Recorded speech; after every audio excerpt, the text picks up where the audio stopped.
পুরা বিশ্ব নীরব, সবাই দেখছে, শুনছে, ভিডিওতে সব পরিষ্কার হচ্ছে। ছোট ছোট বাচ্চা কিভাবে হত্যা করা হচ্ছে কল্পনা করা যায় না, ভাবলে গা শিউরে ওঠে। সেখান থেকে তাড়া খেয়ে আর এক দোকানে গিয়েছে, সেখানে গিয়ে আর এক জায়গায় আশ্রয় নিয়েছে। এইভাবে তাড়িয়ে তাড়িয়ে তাকে ধরে প্রকাশ্য রাস্তার উপরে তাকে হত্যা করেছে। সে বলেছে আমি হিন্দু, আমি শিবির না। সে ফেসবুকে একটা স্ট্যাটাস দিয়েছিল ইন্ডিয়ার বিরুদ্ধে। এই একটা স্ট্যাটাসই তার হত্যার মৌলিক কারণ বলে প্রকাশ পেয়েছে। এই একটা মেধাবী মুখ দুনিয়া থেকে হারিয়ে গেল, বাপ মার কোল খালি হয়ে গেল। ইসলামী বিচার ব্যবস্থা থাকলে, ইসলামী দণ্ডবিধি থাকলে এগুলো হতো না। যেসব দেশে দণ্ডবিধি আছে আপনারা ভিডিও দেখবেন, সেসব দেশে অন্তত এইসব কবিরা গুনাহগুলো নাই। মানুষ হত্যা করা, অপহরণ করা, গুম করা, নারী নির্যাতন করার কোনো রেকর্ড পাওয়া যায় না। আহলে হাদিস আন্দোলন বাংলাদেশ, আসুন পবিত্র কুরআন ও সহিহ হাদিসের আলোকে জীবন গড়ি। আলহামদুলিল্লাহ, আলহামদুলিল্লাহ রাব্বিল আলামিন আর রহমানির রহিম মালিকি ইয়াউমিদ্দিন। ইয়া আইয়ুহাল্লাযীনা আমানু তাকুল্লাহ হাক্কা তুকাতিহি ওয়া লা তামুতুন্না ইল্লা ওয়া আনতুম মুসলিমুন।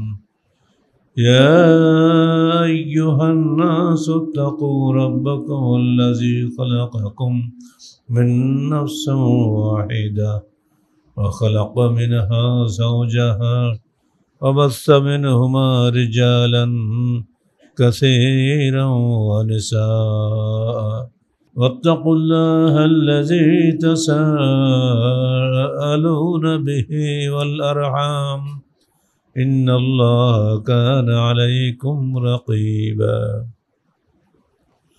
يا أيها الذين آمنوا اتقوا الله وقولوا قولا سديدا يصلح لكم أعمالكم ويغفر لكم ذنوبكم ومن يطع الله ورسوله فقد فاز فوزا عظيما.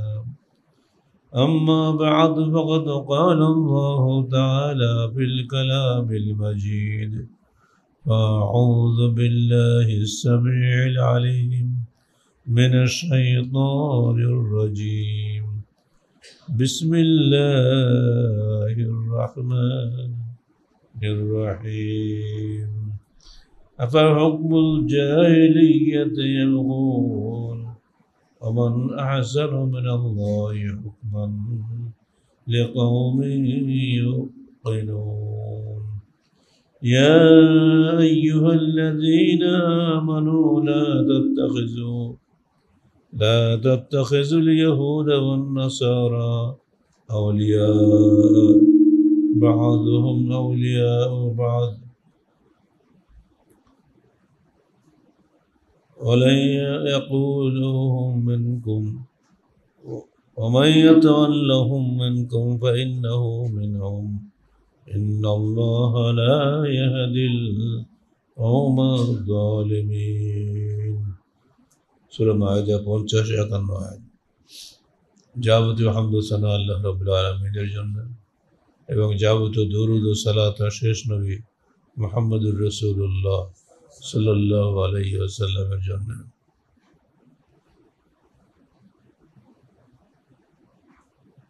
রাসূলুল্লাহ সাল্লাল্লাহু আলাইহি ওয়াসাল্লাম যখন প্রথম দিনের দাওয়াত নিয়ে আসেন মক্কায়, তখন সেখানে জাহেলি সমাজ বিরাজ করছিল। পুরা সমাজের রীতি ও আদর্শের বিরুদ্ধে তিনি একাই উত্থান করেছিলেন কালেমা লা ইলাহা ইল্লাল্লাহর দাওয়াত দিয়ে। তিনি বলেছিলেন, হে আরবের নেতারা, তোমরা একটি কলেমা মেনে নাও, তাহলে সারা পৃথিবী তোমাদের গোলাম হয়ে যাবে।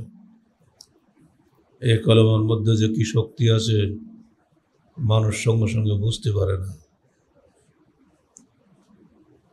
মানুষ যখন সবার আনুগত্য ছেড়ে কেবল আল্লাহর আনুগত্যে মাথা নত করে, তখন তার মধ্যে একটা দুর্জয় শক্তি ফিরে আসে। আল্লাহর উপরে দৃঢ় বিশ্বাস রেখে এবং তার উপরে ভরসা করে মানুষ যে শক্তি অর্জন করে, এই শক্তি অন্য কিছুতে আসে না। মক্কার লোকদের নির্যাতন চূড়ান্ত পর্যায়ে পৌঁছে গেলে, অবশেষে তাকে হত্যা প্রচেষ্টা চালালে আল্লাহর হুকুমে তিনি মক্কা থেকে মদিনায় হিজরত করেন।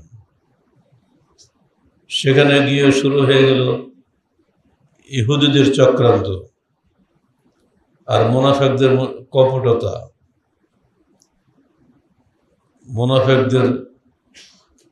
মুনাফিকটা ছিল ভিতর থেকে ইসলামের মুখোশ পরে, তাদেরকে ধরা খুবই কষ্টকর ছিল। আর ইহুদিদের ষড়যন্ত্র চক্রান্ত বোঝা না গেলেও তারা যে শত্রু এটা প্রকাশ্য ছিল। তখন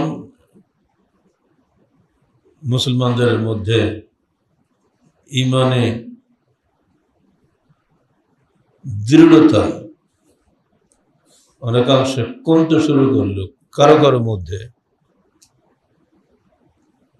আল্লাহ পাক তখন এই আয়াত নাযিল করেন, আফা হুকমুল জাহিলিয়াতি ইয়াবগুন, ওরা কি তাহলে জাহেলিয়াতের বিধিবিধান কামনা করে?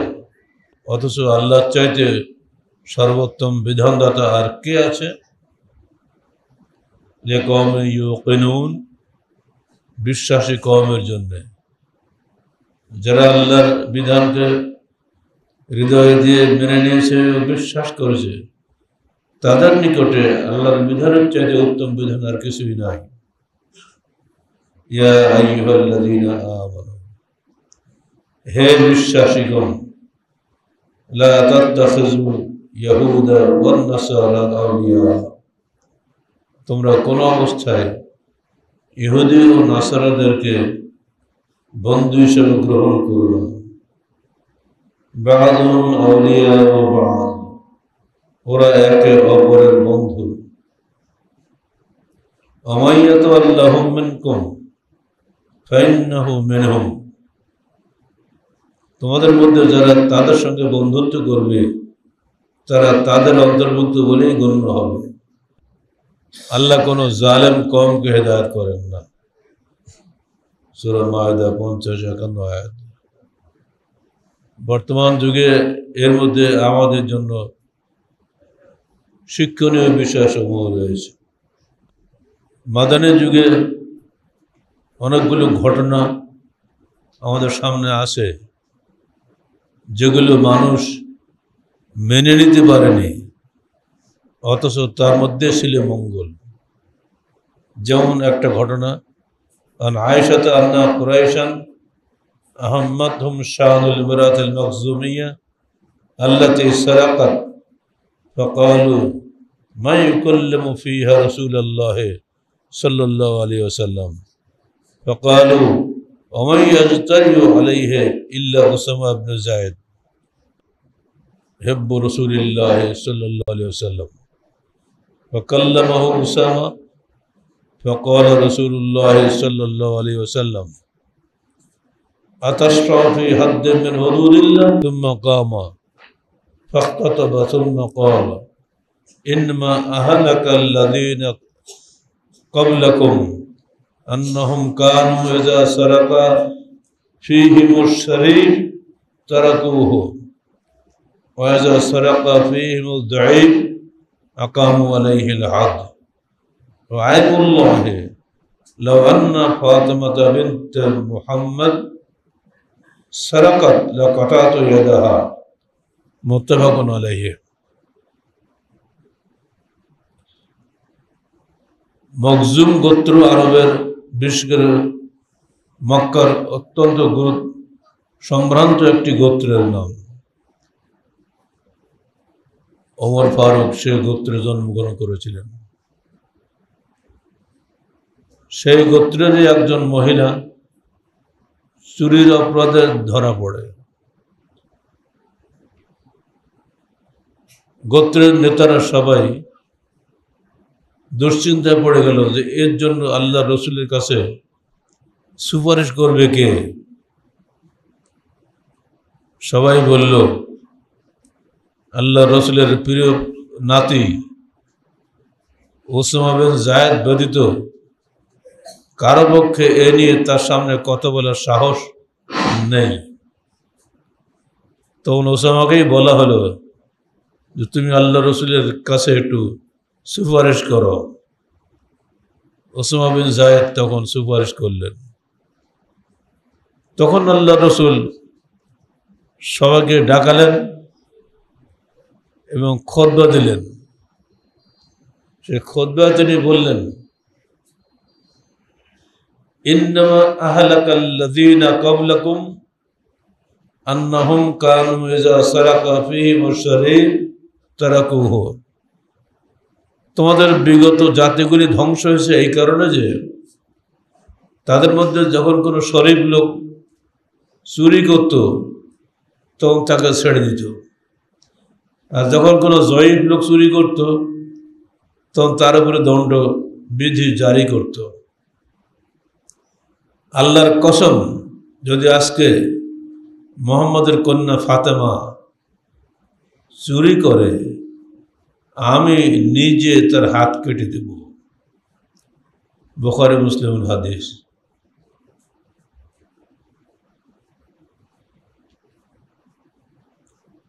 তারপর যা হবার তা তো হইল,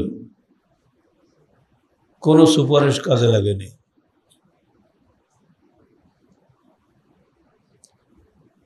عن عبادة بن صامت قال رسول الله صلى الله عليه وسلم أقيموا حدود الله في القريب والبعيد ولا تأخذكم في الله لومة لائم رواه ابن মাজাহ। তোমরা দণ্ডবিধি কায়েম করো, নিকট আত্মীয় বা দূরের লোক, নিকটের হোক বা দূরের হোক, সবার উপরে সমভাবে দণ্ডবিধি কায়েম করো। এই ব্যাপারে যেন তোমাদের আল্লাহর এই বিধান কায়েমের ব্যাপারে যেন তোমাদের কোন নিন্দুক নিন্দাবাদ তোমরা বরদাস্ত করো না।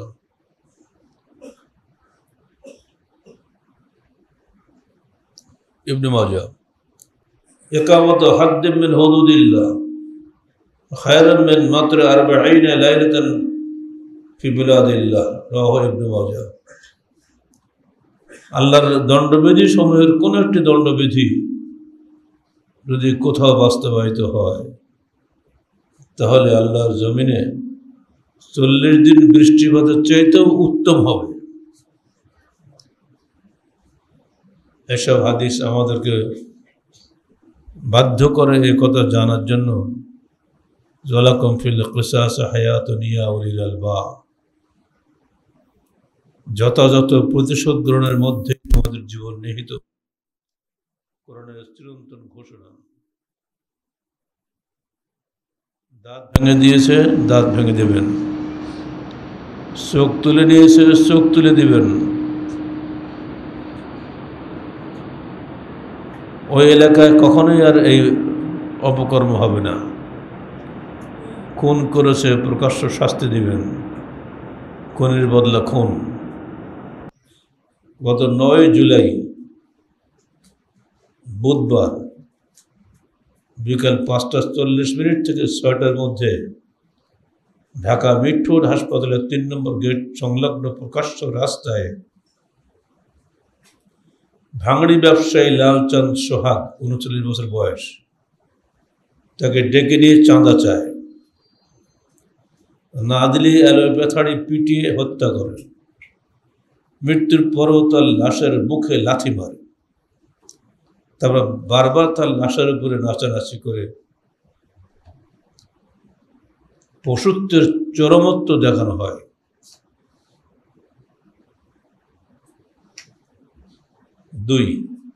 2012 সালের 9 ডিসেম্বর পুরান ঢাকার জসকোট এলাকার বিশ্বজিৎ দাস 18 দলীয় জোটের অবরোধ কর্মসূচি চলার সময় নৃশংসভাবে নিহত হয়, যার ইতিহাস সেই সময় আমরা খুদ্ায় বলেছিলাম যে পালিয়ে এক দর্জির দোকানে গিয়েছে, সেখান থেকে তাড়া খেয়ে আর এক দোকানে গিয়েছে, সেখানে গিয়ে আর এক জায়গায় আশ্রয় নিয়েছে। এইভাবে তাড়িয়ে তাড়িয়ে তাকে ধরে প্রকাশ্য রাস্তার উপরে তাকে হত্যা করেছে। সে বলেছে আমি হিন্দু, আমি শিবির না, কোনো কথাই শোনা হয়নি। সারা দেশ তাকিয়ে দেখেছে, দেশে বিচার ব্যবস্থা আছে, রাজনৈতিক দলসমূহ আছে, সবাই দেখেছে, কোনো প্রতিকার নেই।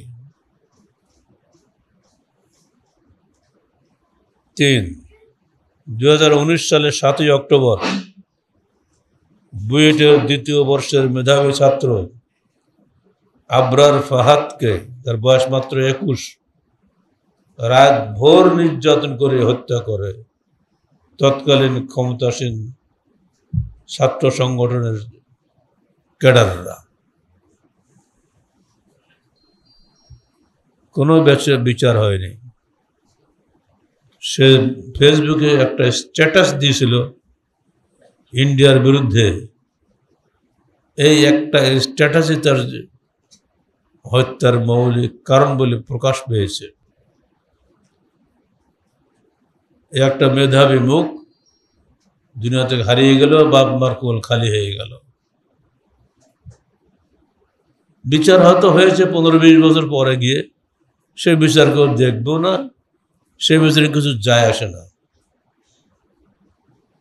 এর কারণ কি হচ্ছে? ঘন ঘন কোন রেমেডি নাই।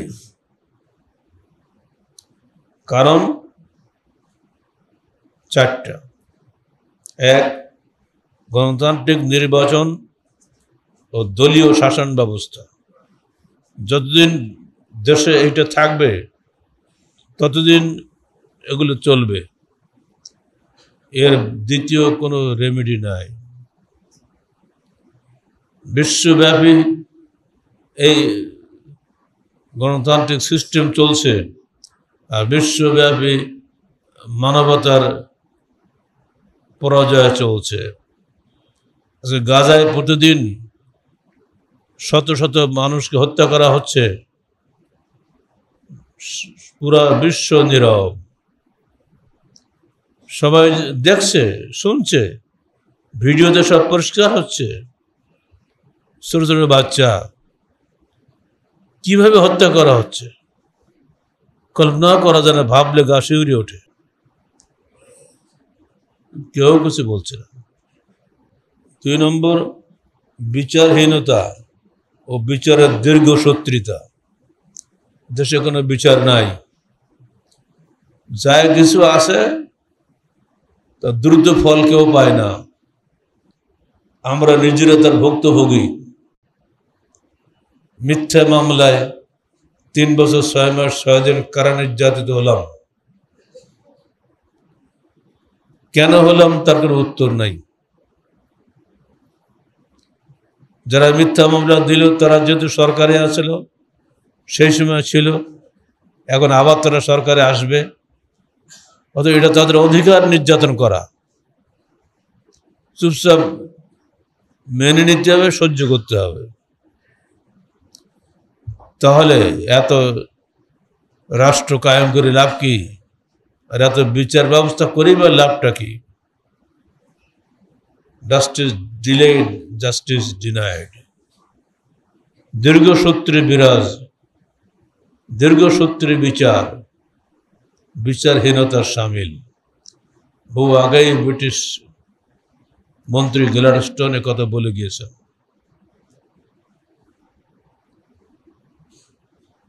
3, দেশে ইসলামী বিচার ব্যবস্থা ও দণ্ডবিধি না থাকা। ইসলামী বিচার ব্যবস্থা থাকলে, ইসলামী দণ্ডবিধি থাকলে এগুলো হতো না।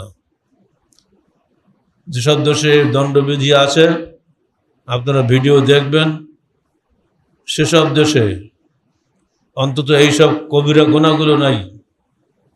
মানুষ হত্যা করা, অপহরণ করা, গুম করা, নারী নির্যাতন করার কোনো রেকর্ড পাওয়া যায় না। অন্য হাজারো দোষ থাক, কিন্তু এগুলো নেই কেন? শুধু ইসলামী দণ্ডবিধি চালু করার কারণে।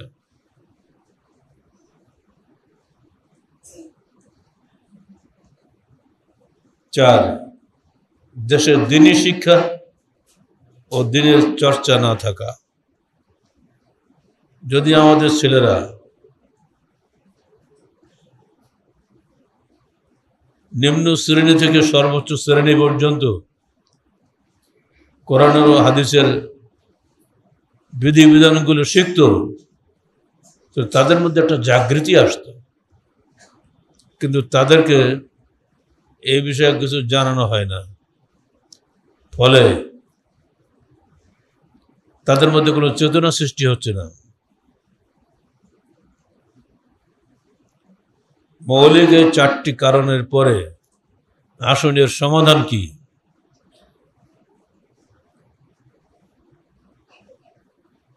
ক্ষমতা লাভের উদ্দেশ্য বাদ দিয়ে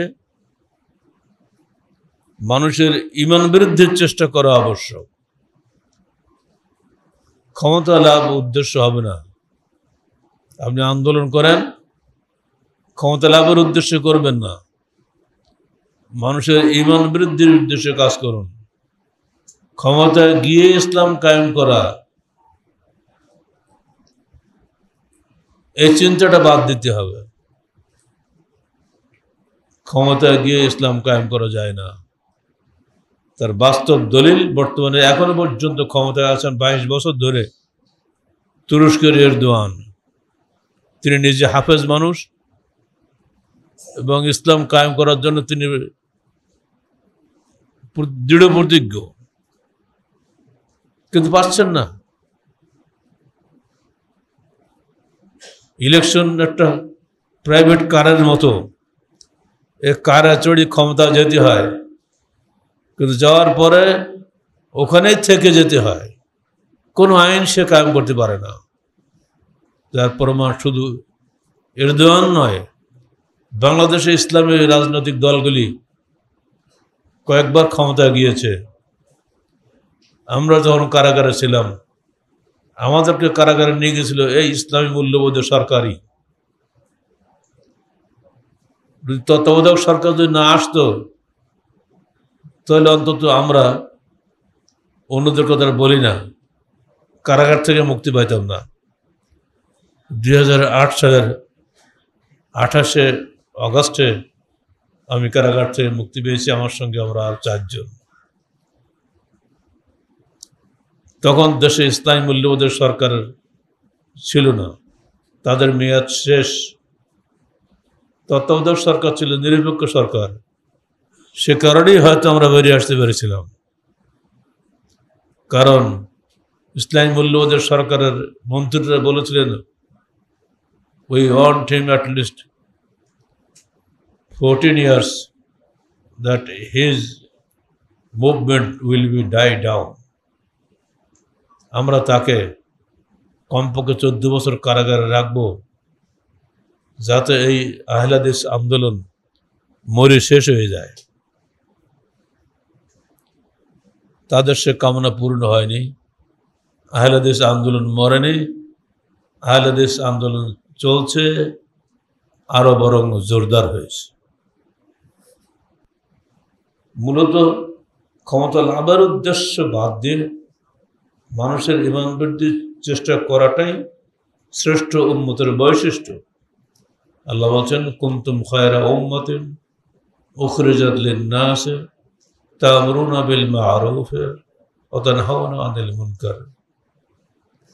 তোমরা এই শ্রেষ্ঠ উম্মত, তোমাদের বৈশিষ্ট্য হলো তোমরা সৎ কাজের আদেশ দিবে ও অসৎ কাজে নিষেধ করবে। এই দায়িত্ব শুধু ক্ষমতাসীন দলের নয়, এই দায়িত্ব শুধু সরকারের নয়, এই দায়িত্ব প্রত্যেক মুমিনের। এটি ব্যক্তিগত এবং সামাজিক গুণ। তাই পশ্চিমাদের দেখানো গণতান্ত্রিক পথ ছেড়ে আসুন মুহাম্মদ সাল্লাল্লাহু আলাইহি ওয়াসাল্লামের দেখানো ইসলামী পথে আমরা ফিরে যাই। তোমাদের মধ্যে যারা ইহুদি নাসারাদের পথ অবলম্বন করবে তারা তাদের মধ্যেই গণ্য হবে। আমরা কোনো অবস্থায় কিয়ামতের মাঠে ইহুদি নাসারাদের মধ্যে গণ্য হয়ে আল্লাহর কাছে হাজির হতে রাজি নই। আমরা মুসলমান হয়েই আল্লাহর কাছে যেতে চাই। মিশরের বিদ্বান কাজী হাসান আল হুজাইফি বলেছেন, তুকিমু দীনাকুম ফি নুফুসিকুম তুকামু ফি আরদিকুম। তোমরা তোমাদের হৃদয়ের দিন কায়েম করো, তোমাদের জনপদে ইসলাম কায়েম হবে। অতএব চাই আদর্শিক দৃঢ়তা। রাসূলুল্লাহ সাল্লাল্লাহু আলাইহি সাল্লাম ক্ষমতা লাভের জন্য দ্বীনের দাওয়াত দেন নাই। তিনি তার সাহাবায়ে কেরামকে উদ্বুদ্ধ করেছিলেন তাওহীদ, রিসালাত ও আখিরাতের পথে। আখিরাতের জবাবদিহিতায় উদ্বুদ্ধ সাহাবায়ে কেরামই পরবর্তীকালে বিশ্ব জয়ী হয়েছিলেন। আর সবচেয়ে বড় কথা, ক্ষমতা আল্লাহর হাতে। আল্লাহ বলছেন, কুলিল্লাহুম্মা মালিকাল মুলকে তুতিল মুলকা মান তাশা ওয়া তানজিউল মুলকা মিম্মান তাশা ওয়া তুইজ্জু মান তাশা ওয়া তুযিল্লু মান তাশা বিয়াদিকাল খায়র। হে আল্লাহ, তুমি রাজাধিরাজ, তুমি যাকে চাও তাকে ক্ষমতা দিয়ে থাকো, যাকে চাও তার কাছ থেকে ক্ষমতা ছিনিয়ে নিয়ে থাকো, যাকে চাও তুমি সম্মানিত করো, যাকে চাও তুমি অসম্মানিত করো। তার তোমারই কল্যাণ হাতে। আমরাও যদি আমাদের ক্ষমতা লাভের বিষয়টি আল্লাহর হাতে ছেড়ে দিই, জনগণের উপরে ন্যস্ত না করি, তাহলে জাতি সুখী হবে। এই যে রাজনৈতিক হত্যাকাণ্ড, যে নৃশংস 3টা দৃষ্টান্ত আপনাদের সামনে তুলে ধরলাম, সারা পৃথিবীকে কাঁপিয়ে দিয়েছে। সমস্ত পত্র পত্রিকায় খবরগুলো এসেছে, অডিও ভিডিও, এমন কোনো মিডিয়া নাই সামাজিক যেখানে এগুলো আসেনি। সবাই দেখেছে, ব্যথিত মর্মাহত হয়েছে, কিন্তু কোনো প্রতিকার দেখা যায়নি। আমর বিল মারুফ ও নাহি আনিল মুনকারের মাধ্যমই হচ্ছে কোরআন এবং সহিহ হাদিস। এর বাইরে যাওয়ার কোনো উপায় আমাদের নাই। আল্লাহ পাক আমাদেরকে তৌফিক দান করুন, আমিন। আকুলু কওলি হাযা আস্তাগফিরুল্লাহ লি ওয়া লাকুম ওয়া লিসাইরিল মুসলিমিন।